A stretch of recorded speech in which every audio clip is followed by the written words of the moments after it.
बालेश्वर जिला खैरा ब्लॉक जयंत कुमार सेनापति पुओ शशिकांत सेनापति अड़ा सरकारी उच्च विद्यालय से जड़े 10म श्रेणी में छात्र होता बेले चलित वर्ष 10म परीक्षा 551 नंबर रखी खैरा ब्लॉक रे तृतीय स्थान अधिकार करछंती।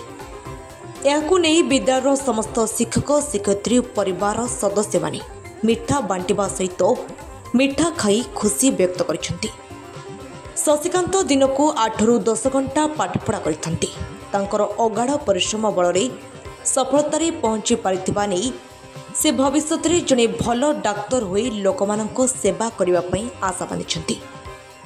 शशिकांत बापा जयंत कुमार सेनापति से जड़े मध्यवित्त चाषी परिवार होइतिबा बेले दैनंदिन श्रमिक भाव कार्य करी परिवार चलाइबा सहित पुअर पाठपढ़ा खर्च मध्य तुलाई थांती। शशिकांत सफलता पई परिवार समस्त सदस्य माने खुशी मनाइथिबा बेले मां ममता सेनापति पुओ शशिकांत स्वप्न साकार हेबा नै जगतर नाथ जगन्नाथंठारे प्रार्थना करिसेंती। मो ओडा सरकारी उच्च विद्यालय रे पढ़े चलित वर्ष 2024 मसीह होइतिबा मैट्रिक परीक्षा रे मु 551 नंबर रखी आम ब्लॉक खैरा रे तृतीय स्थान अधिकार करिछि। एथिपाई मोर सपरिवार एवं मोर विद्यालय समस्त शिक्षक शिक्षयित्री एवं मोर ट्यूशन रे थिबा मध्य समस्त शिक्षक शिक्षयित्री तत्सहित मोर पिला बेलू मते आगे नहीं जड़े शिक्षक श्री गणेश प्रसाद राउत एवं जलंग उच्च विद्यालय रे विज्ञान शिक्षक मोर बड़ बापा सचिदानंद महापात्र को मोर समस्त श्रेय देवी। मु भविष्य लोक मानकर सेवा करने जड़े डाक्तर होगा मनस्थ करिछि।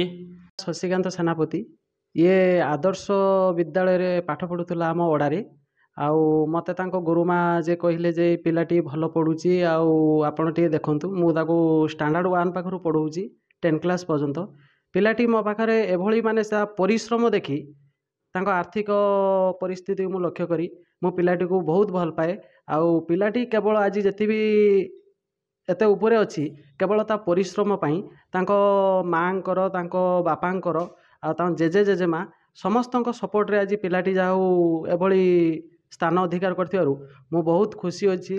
से खैरा ब्लॉक रे तृतीय स्थान अधिकार करिछि से मो पई बहुत गर्वर कथा। पिलाटी तार निज परिश्रम पई मते से बहुत उत्तीर्ण करिछि। डॉक्टर पई आशा रहिछि कोन कहबे मु ताको प्रथम रु सुधा से कथा पचारिछि जे तो जीवनर लक्ष्य कोन अछि से कहि आछि जे मु लोकमानंकर जेहेतु मु अभाव रे रहिछि सेति पई मु लोकंकर सहाय्य पई मु डाक्तरी हवा को इच्छा करुछि। धन्यवाद आपणकर चैनल को सर्वप्रथमे जे मु श्री सच्चिदानंद महापात्र ये जो पिलाटी शशिकांत सेनापति आज जे खैरा ब्लॉक रे आज 2024 मसीह अनुष्ठित होता जो मैट्रिक बोर्ड परीक्षा रे तृतीय स्थान अधिकार करिछि तेणु से बाबद रे मोर मध्य खुशी अनेक कारण मु ताकू अष्टम ठारू अष्टम नवम दशम 3टी क्लास रे मु ताकू परोक्ष रे प्रत्यक्ष रे मोबाइल ले मध्य सब बेले समय दे पारेनी जतकिंचित जतिक समय देइछि तार आर्थिक परिस्थिति बहुत मध्य खराब बापा दिन मजुरिया कहले भूल हेब नाही केवल मार परोक्ष एवं प्रत्यक्ष तत्वावधान रे निजर परिश्रम को से जारी रखी आज से जगार पहुँची तेणु तार भविष्य उज्जवल कामना भी मध्य करुच्ची तार जो आशा रखी जे जड़े गरीब परिवार रे जन्म होकर गरीबर वेदना से जो बुझीची एवं तापाई से जो शपथ नहीं भविष्य में जड़े डाक्तर होकर जे समस्त सेवा करिपारिबो से आशा तार पूरण हो एतिक मध्य मु जगन्नाथ निकट रे प्रार्थना करुच्ची। मो नाम ममता सेनापति मो पुओ खैरा ब्लॉक रे तृतीय स्थान अधिकार करथिबार मु बहुत खुशी अछि। तार अगाढ़ परिश्रम बहुत परिश्रम बड़े से सफलतार तीर्थरे पहुँची पारिछि। से दिन को 8-9 घंटा परिश्रम करे तेणु से परिश्रम पाई से आज सफलतार पहुँची पारिछि। एथिपाई मु जगन्नाथ पाखर प्रार्थना करुछि जे से जो लक्ष्य रखिछि तार लक्ष्य रे जाई से पहुँच जाओ एतिकी मोर प्रार्थना। बालेश्वर सिमुलियारू आनंद कुमार बेहरा रिपोर्ट सकाळ खबर।